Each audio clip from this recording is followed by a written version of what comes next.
नमस्कार मंडळी, पुन्हा एकदा स्वागत आहे माझ्या शिवणकला संस्कृती या चॅनलवर. येथे मी प्रिन्सेस कट ब्लाऊज दोन्ही बाजूने पंचकोनी गळा शिवून दाखवणार आहे.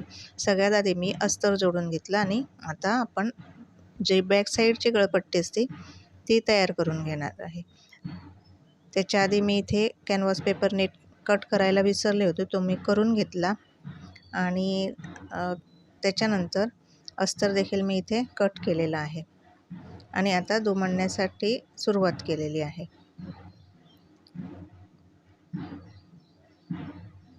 अशा प्रकारे आपली गळपट्टी तयार झालेली आहे. जादाचं जे कापड आहे ते आपल्याला इथे कापून घ्यायचं आहे, मध्ये एक नॉच देऊन घ्यायचं आहे.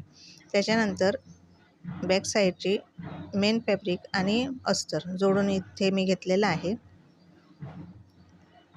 यानंतर जादाचं फॅब्रिक कापून टाकायचं, मधोमध नॉच देऊन घ्यायचे आणि पट्टीने किंवा टेपने सरळ रेषा आखून घ्यायची आणि तयार केलेली जी गळपट्टी आहे ती त्यावर ठेवून घ्यायची आणि ज्याप्रमाणे आखलेलं दिसतंय इथे मी 2 रेषा आखल्यात, पण ज्या रेषेवर शिलाई आखायची आहे तिथे बरोबर सुई ठेवायची आणि शिलाई करून घ्यायची.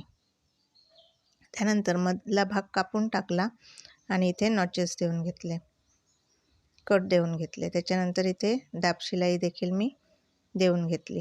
हा झाला आपला पंचकोनी गळा तयार. आता त्याला टक्स देऊन घेऊयात. टक्स मार्किंग केलेत आणि इथे डबल शिलाई त्याला देऊन घेतली. दोन्ही टक्स माझे तयार झालेले आहेत. यानंतर कमरपट्टी तयार करून घेऊयात. एका साईडने दुमडली, ती लावून घेतली. टक्सच्या इथे छोटीशी प्लेट दिली आणि दाब शिलाई देखील देऊन घेतली. त्यानंतर शिलाई मायेत जेवढा भाग येतो तिथपर्यंतच मी शिलाई करून घेतली. ते मी स्लीव्ज तयार करून घेत आहे. त्याला अस्तर जोडून घेणार आहे. अशा प्रकारे आपल्याला अस्तर लावायचं आहे आणि स्लीव्ज तयार करून घ्यायचे आहेत दोन्ही. जसं नॉर्मल स्लीव्ज तयार करतो तसे जादाचा जो भाग असेल तो कापून टाकायचा. आता फ्रंट साईडला अस्तर मी जोडून घेत आहे.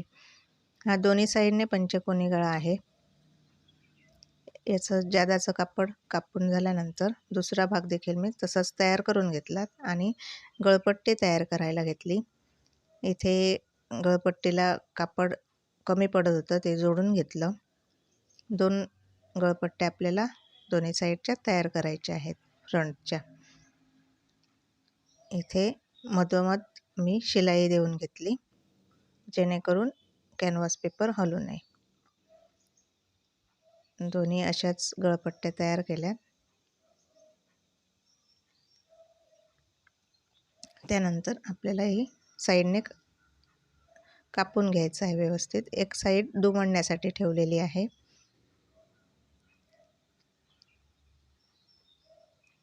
इथे जिथे शिलाई द्यायची आहे तिथे मी आखून घेतलेलं आहे, म्हणजे शिलाई देताना एकदम सोपं पडतं आणि कॉर्नर एकदम परफेक्ट येतात.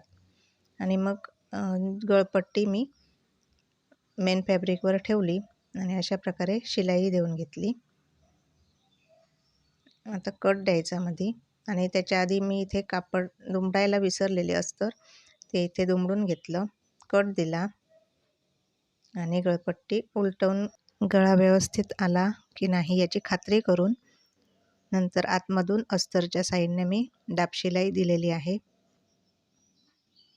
आणि अशा प्रकारे आपला हा पुढचा एक साईडचा गळा तयार झालेला आहे. दुसरा मी न विसरता त्याच्या आधी अस्तर दुमडून घेतलं आणि नंतर मग अशाच प्रमाणे इथे गळा तयार करून घेतला. असं आखून घेतल्यामुळे व्यवस्थित अगदी गळा दिसतो. आता साईडचं जे भाग आहे त्याला मी अस्तर जोडून घेऊन जादाचं जे कापड होतं ते कापून घेतलेलं आहे. आता दोन्ही भाग जोडूयात. दोन्ही भाग जोडल्यानंतर त्याला डबल शिलाई करून ओव्हरलॉक देखील मी केलेला आहे. हा एक भाग तयार झाला. हा तसा दुसरा भाग मी तयार करून घेतलेला आहे. आता कमरेकडे त्याला पट्ट्या लावून घेऊयात. आधी दुमडून घेतल्यात पट्ट्या त्याच्यानंतर जिथे मधी जो कट दिसतोय तिथे चून देऊन अशा प्रकारे पट्टी लावून घेतली. इथे हात शिलाई करायची असेल तरी केली तरी चालेल, मी डायरेक्ट शिलाई देऊन घेतलेली आहे. दोन्ही भाग मी अशाच प्रकारे तयार करून घेतलेत. आता आपल्याला हुक लूक पट्ट्या तयार करायच्या आहेत. हुक लूक पट्ट्या मी आधी तयार केल्या नव्हत्या, कारण मला अशा प्रकारे गळपट्टी लावायची होती. आता फिनिशिंग सकट आपल्याला या ज्या हुकपट्ट्या आहेत, हुकपट्ट्या लोकपट्ट्या त्या लावायच्या आहेत. इथे मी सरळ शिलाई देऊन माझं चुकलं, जरासं दुमडायला पाहिजे होतं. मग ते मी व्यवस्थित करून उसवून अशा प्रकारे दुमडून परत एकदा त्याला शिलाई केली. नेहमी आपण ब्लाऊजला पहिले काज बटन पट्टी लावतो आणि नंतर गळपट्टी लावतो. त्या हिशोबाने मी लावायला गेल्याने माझं चुकलं. नंतर माझ्या चूक लक्षात आली, मी ती सुधारली आणि फिनिशिंग सकट हुक लूक पट्टी मी जोडून अशा प्रकारे फ्रंट दोन्ही साईड तयार करून घेतल्या. आता बॅक साईड आणि फ्रंट साईड आपल्याला जोडून घ्यायची आहे. इथे जी समोरची गळपट्टी होती ती मी पसरून घेतली आणि नंतर त्यावर शिलाई दिली, म्हणजे कवर शिलाई येईल याला. आणि याला ओव्हरलॉक देखील मी करून घेतला. आता हे बघा, अशा प्रमाणे फिनिशिंग सकट आपले तयार झालेले आहे गळपट्ट्या दोन्ही. आता जो मुंडा होता तो जरा कमी जास्त होत होता, तो आखून मी व्यवस्थित करून घेतला. आता प्रेस बटन पट्टी तयार करून घेतली आणि स्लीव्ज याला जोडून घेतलेत. अतिशय सोपे असतात प्रिन्सेस ब्लाऊज शिवायला, कटिंग मात्र व्यवस्थित आपल्याला जमायला पाहिजे. इथे मी जी प्रेस बटन पट्टी तयार केलेली होती ती लगेचच लावून टाकली आणि इथे स्लीव्ज पूर्ण जोडून घेतला. दोन्ही स्लीव्ज जोडून डबल शिलाई करून त्याला ओव्हरलॉक देखील मी करून घेतलं आणि दोन्ही बाजू व्यवस्थित जॉईन होतात की नाही हे देखील एकदा चेक करून घेतलं. आता साईडने शिलाई द्यायची आणि त्यानंतर आपल्याला मापं टाकून फिटिंग शिलाई देऊन घ्यायची आहे. अशा प्रकारे हा ब्लाऊज माझा इथे शिवून झालेला आहे. ब्लाऊज तर शिवून झाला. आता त्याला हात शिलाई करून ब्लाऊज पूर्ण तयार होईल.